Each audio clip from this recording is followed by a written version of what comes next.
चलो बना रहे अच्छा इधर तेरी बनी है मेरी। आई लव यू इब्राहिम हक खुशबू लगा के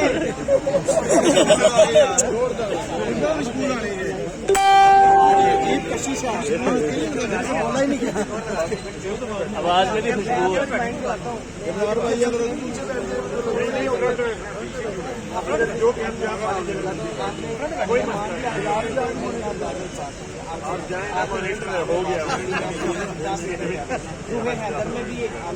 अब आगे वो रोज हम पाकिस्तान वालों ने करवाया था ना, तो आप वो थोड़े चीज़ें देके रिश्तेदार हो गए, तो आपने फिर सऊदिया बात करके उनके इलाज का सारा